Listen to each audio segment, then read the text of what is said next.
नमस्ते दोस्तों, मैं नरेंद्र यादव। आज इतिहास का जो सेकंड पार्ट था, फर्स्ट पार्ट पढ़ाए थे आप लोगों को, आज सेकंड पार्ट चालू कर रहे हैं। तो आइए सबसे पहले हम देखते हैं जो वैदिक सभ्यता है। वैदिक सभ्यता को दो भागों में बांटा गया है, तो आइए इसके बारे में देखते हैं। सबसे पहले देखिए, वैदिक सभ्यता को कितने भागों में बांटा गया है? तो दो भागों में बांटा गया है। पूर्व वैदिक सभ्यता, जिसका जो समय कितना है, 1500 ईसा पूर्व से लेकर कितना है, 1000 ईसा पूर्व, किसकी है, पूर्व वैदिक सभ्यता का समय है। और दूसरा भाग है इसका, ये तो पहला भाग है और ये दूसरा भाग है इसका, तो उत्तर वैदिक सभ्यता 1000 ईसा पूर्व से लेकर के क्या है, 600 ईसा पूर्व तक ले इसका जो टाइमिंग है। ईसा पूर्व मैंने क्या होगा, जो ईस्वी चालू हुई थी, ईसा मसीह से जो नाम जानते हैं आप लोग, तो ईस्वी जब से चालू हुई थी तो क्या था, वो उससे 1000 वर्ष पहले की बात है। फिर ये 600 है, यानी 1000 ईसा पूर्व से लेकर के 600 ईसा पूर्व तक ले उत्तर वैदिक सभ्यता का समय रहा है। अब देखिए, एक सवाल इसमें पूछता है, इसमें ऋग्वेद का गठन हुआ है। ऋग्वेद का याद रखिएगा, किसका, तो ऋग्वेद का, ऋग्वेद।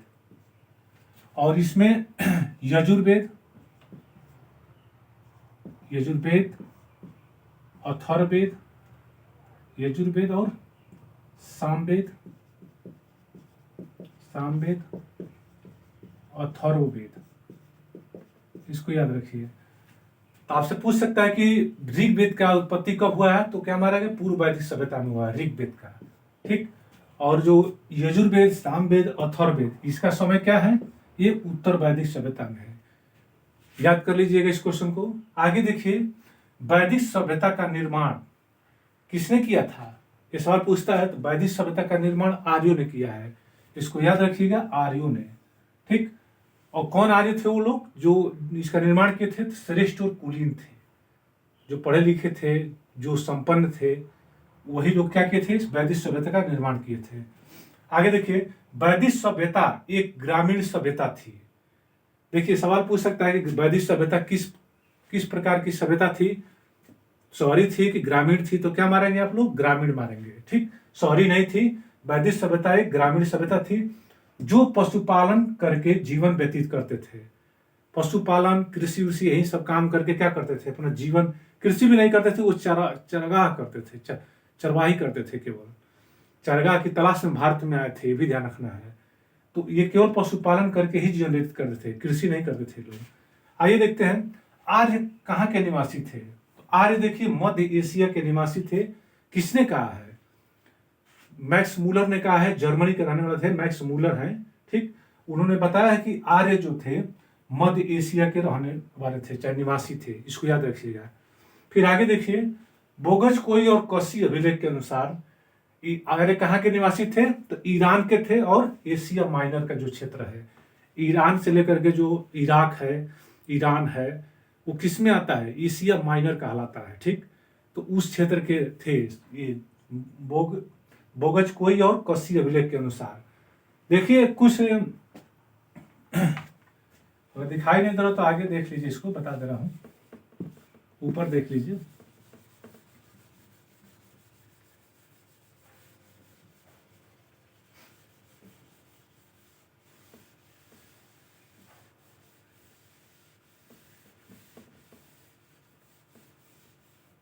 अब देखिए, आर्यों के जो देवता जिसे कहा जाता है, आर्यों के देवता कौन कौन से थे, इसको याद रखिए। आर्यों के देवता, आर्य किसकी पूजा करते थे, आर्य के देवता चाहे किसकी पूजा करते थे, तो इंद्र की पूजा करते थे, इसको याद रखिएगा, इंद्र की, वरुण की, मित्र की और नासत्य की, ठीक है, इसको याद रखिएगा। ये चार लोगों की वो आर्य क्या करते थे, पूजा करते थे। एक सवाल और पूछता है, आर्यों की भाषा क्या थी, तो इसको याद रखिएगा, आर्यों की भाषा, आर्यों की भाषा क्या थी, संस्कृत थी, याद रखिएगा। कौन सी भाषा थी, संस्कृत। क्वेश्चन समझ में आ गया, आर्यों की भाषा कैसी थी, तो संस्कृत थी, ये भी सवाल याद रखिएगा। देखिए, भारतीय विद्वान भी कुछ लोग हैं जो आर्यों के बारे में बताते हैं, तो आइए उनका भी तथ्य जानते हैं। बाल गंगाधर तिलक का नाम आप लोग सुने होंगे। तो बाल गंगाधर तिलक क्या कहते हैं, आर्य कहाँ के निवासी थे, तो उत्तरी ध्रुव के थे। बाल गंगाधर तिलक के अनुसार आर्य कहाँ के निवासी थे, उत्तरी ध्रुव के थे। ठीक, तो इसको भी जान लीजिए, थोड़ा सा लिख लीजिए, नोट कर लीजिएगा। और जो दयानंद सरस्वती भी हमारे भारतीय ही हैं, तो उनके अनुसार आर्य कहाँ के निवासी थे, तो तिब्बत के थे। देखिए बाल गंगाधर तिलक, बाल गंगाधर तिलक क्या बताते हैं, ये उत्तरी ध्रुव इनको बताते हैं, उत्तरी ध्रुव बताते हैं किसको, आर्यों को, आर्यों को। और जो दयानंद सरस्वती हैं, दयानंद सरस्वती, सरस्वती ये क्या बताते हैं, ये तिब्बत के निवासी थे। इसको याद रखिएगा, ये क्या बताए, तिब्बत के निवासी बताते हैं इनको, आर्यों को, इसको याद रखिएगा। अब देखिए क्वेश्चन,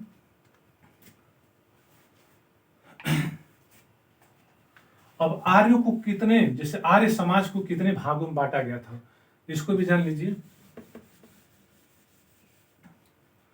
आर्य समाज को, आर्य समाज को, समाज को 5 भागों में बांटा गया है, 5 भागों में बांटा गया है।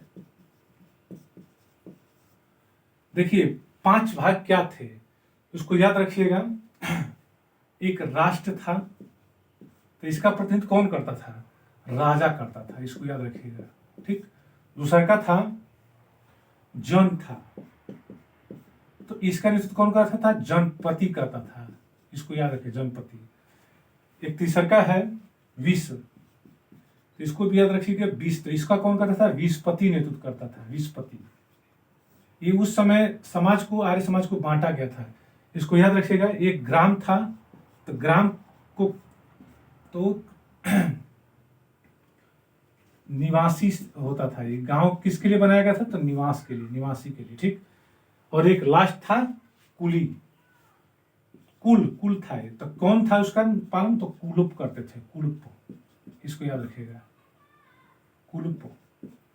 तो ये आर्य समाजों को कितना 2, 3, 5 भागों में बांटा गया था, इसको याद रखिएगा। यानी आर्य समाज को कितने भागों में बांटा गया, तो 5 भागों में। तो राष्ट्र का जो राजा करता था, जनपति था, और विश्वपति था, और ग्राम क्या था, निवासी था, निवास के लिए था, और कुल का कुलप के लिए था।